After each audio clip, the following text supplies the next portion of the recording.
Assalamualaikum warahmatullahi wabarakatuh. Kami kelompok 3. Di sini kami akan menjelaskan tentang data hasil uji tanah dengan SPT dalam perencanaan pondasi dalam. Disimak baik-baik ya teman-teman.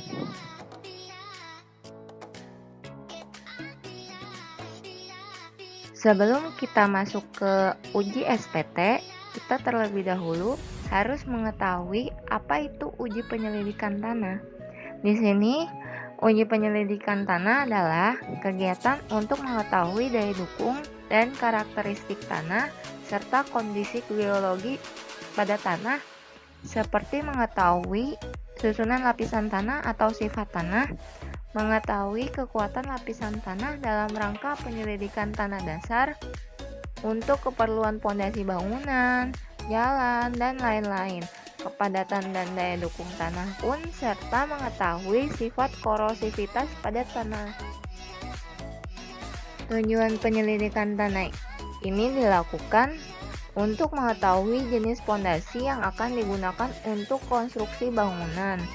Selain itu, dari hasil penyelidikan tanah dapat ditentukan perlakuan terhadap tanah agar daya dukung dapat mendukung konstruksi yang akan dibangun.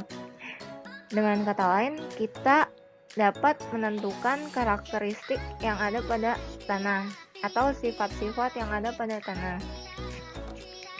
Dari hasil penyelidikan tanah ini akan dipilih alternatif tiap jenis, kedalaman, serta dimensi pondasi yang paling ekonomis tapi masih aman.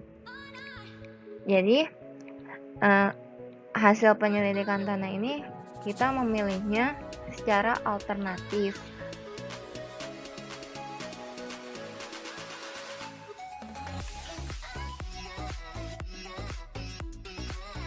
Uji penetrasi standar atau uji SPT. Di sini adalah merupakan salah satu jenis uji tanah yang digunakan untuk mengetahui daya dukung tanah selain CPT. Uji SPT ini dikembangkan pada tahun 1927. Pada saat itu merupakan sarana yang paling populer dan ekonomis untuk memperoleh informasi jenis dan kekuatan tanah dari suatu lapisan bawah permukaan tanah. Di belakang ini adalah gambar atau contoh uji penetrasi standar atau uji SPT yang ada pada lapangan. Nah, uji SPT ini memiliki kegunaan pada hasilnya.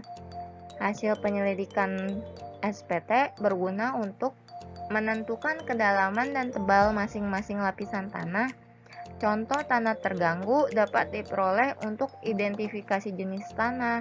Berbagai korelasi empiris dengan parameter tanah dapat diperoleh dan dapat dilakukan pada semua jenis tanah.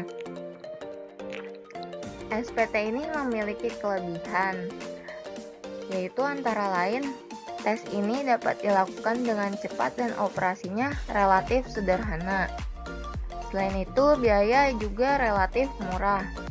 Tetapi, penyelidikan SPT ini memiliki kekurangan, yaitu hasil yang didapat contoh tanah terganggu, interpretasi hasil SPT bersifat empiris, dan ketergantungan pada operator dalam menghitung. Yaitu semua ini adalah uji penetrasi standar.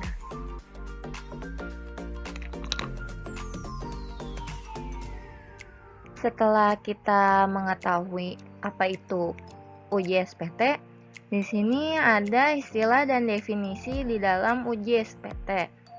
Yang pertama, ada jumlah tumbukan atau pukulan. Adalah banyaknya pukulan palu setinggi 76 cm pada setiap penetrasi 15 cm. Yang kedua, ada konus. Adalah ujung alat penetrasi yang berbentuk kerucut atau terbuka dan tertutup untuk menahan perlawanan tanah. Yang ketiga, ada palu. Adalah besi atau baja masif berbentuk silinder dan di tengahnya berlubang lebih besar sedikit daripada diameter pipa bor. Yang keempat, ada split barrel sampler. Adalah alat berupa tabung yang dibelah dua dan kedua ujungnya dipegang dengan mur dan dipasang pada ujung pipa bor pada waktu pelaksanaan pengujian SPT. Dan yang terakhir, ada tinggi jatuh. Adalah jarak yang dihitung dalam atau dari penahan setinggi kira-kira 75 cm dari tempat palu yang dijatuhkan. Selanjutnya ada peralatan, bahan, dan perlengkapan pengujian SPT. Di samping kiri ada peralatan yang diperlukan dalam uji penetrasi dengan SPT. Dapat dibaca ya teman-teman, cukup banyak juga yang diperlukan dalam pengujian SPT ini. Dan di samping peralatan ada bahan-bahannya yang menunjang pengujian yang dipergunakan dalam pengujian SPT. Apabila peralatan dan bahan penunjangnya tidak ada salah satu di antara mereka, maka pengujian SPT tidak dapat dilakukan.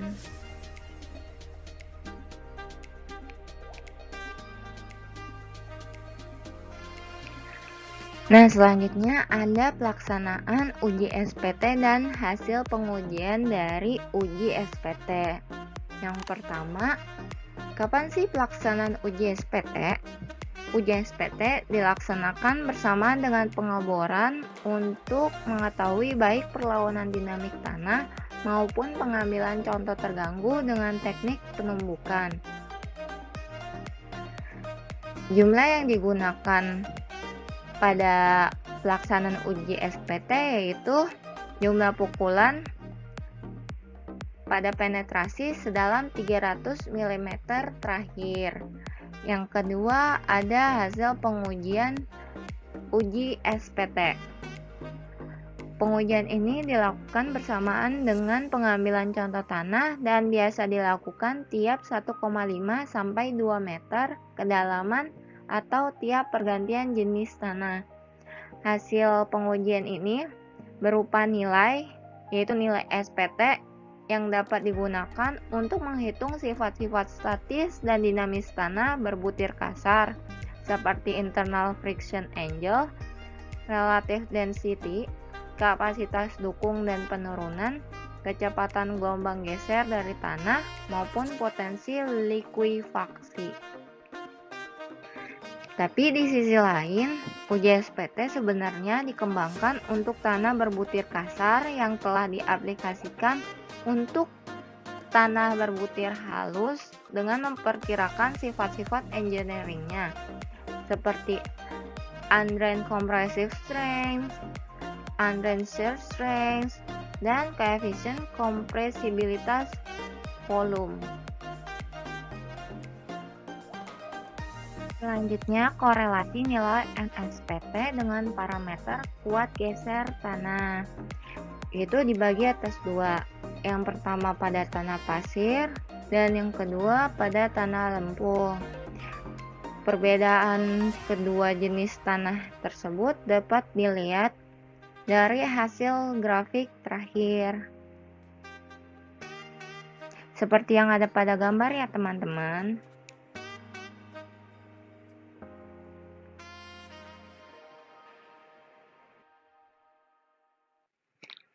Lanjut ke kalibrasi alat uji SPT. Di sebelah kiri terdapat gambar jenis-jenis palu yang digunakan untuk uji SPT. Terdapat 3 jenis palu. Di antaranya yang pertama itu ada palu donat. Bentuknya seperti gambar pertama. Gambar kedua atau yang di tengah adalah palu pengaman atau safety hammer, gambarnya seperti tersebut. Lalu palu ketiga ada palu otomatis atau automatic hammer. Nah, ketiga jenis palu ini berbeda berdasarkan di dalam praktek.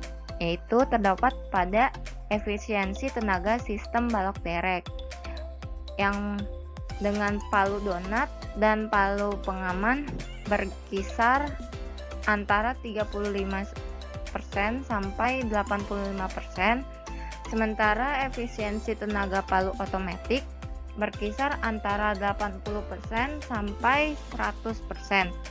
Jika efisiensi yang diukur atau IF diperoleh dari kalibrasi alat, nilai N terukur harus dikoreksi terhadap efisiensi sebesar 60% dan dinyatakan dalam rumus persamaan yang ada pada bawah ini, yaitu N60 sama dengan IF dibagi 60 dikali NM, di mana N60 adalah efisiensi sebesar 60%, IF adalah efisiensi yang terukur, dan NM adalah nilai N terukur yang harus dikoreksi. Nilai N terukur harus dikoreksi pada N60 untuk semua jenis tanah tidak terkecuali. Besaran koreksi pengaruh efisiensi tenaga biasanya bergantung pada lining tabung, panjang batang, dan diameter lubang bor. Oleh karena itu, untuk mendapatkan koreksi yang lebih teliti dan memadai terhadap N60 harus dilakukan uji tenaga IF. Begitu teman-teman.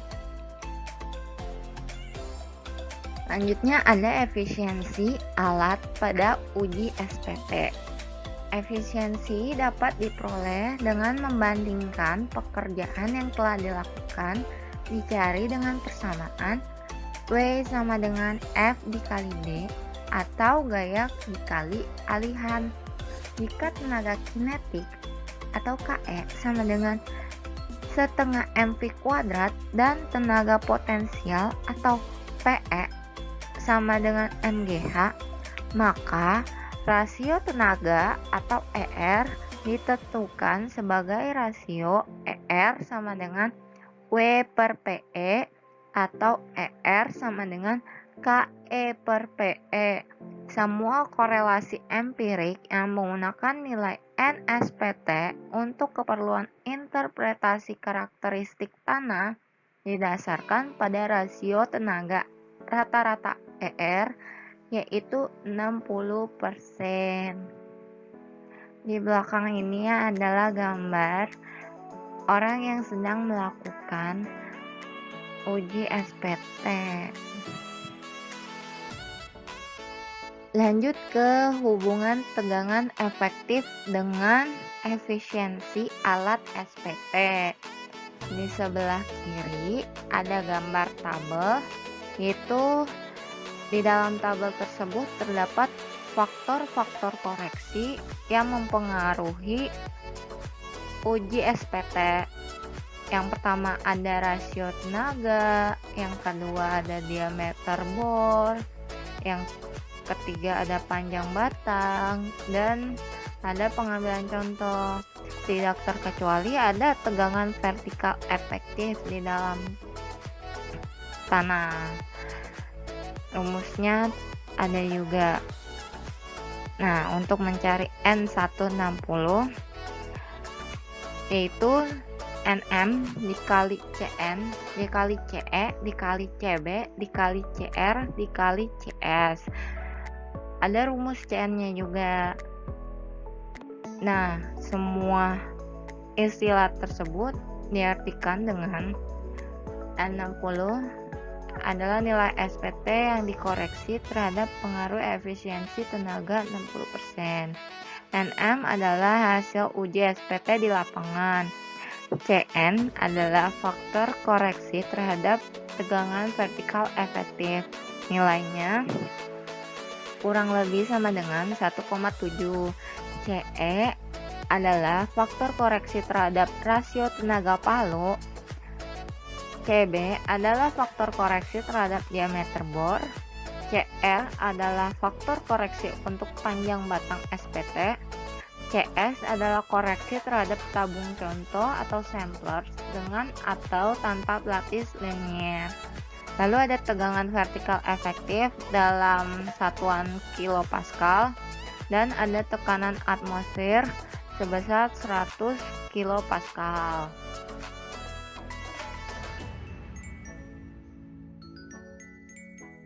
Selanjutnya ada pelaporan pengujian penetrasi dengan SPT. Nah, di sini juga sudah disajikan contoh pelaporannya dalam bentuk gambar dan terdapat grafik hasil uji SPT. Di dalam gambar memuat ada nama pekerjaan, lokasi pekerjaan, dan tanggal pengujian. Selain itu juga ada penguji, ada nama pengawas, dan nama penanggung jawab hasil uji dengan disertai tanda tangan atau paraf yang jelas. Jadi seperti ini teman-teman contohnya apabila sudah membuat pelaporan hasil uji SPT. Sekian dari kelompok 3 yang telah membahas uji SPT dalam perencanaan pondasi dalam. Kurang lebihnya mohon maaf. Wassalamualaikum warahmatullahi wabarakatuh. Terima kasih teman-teman.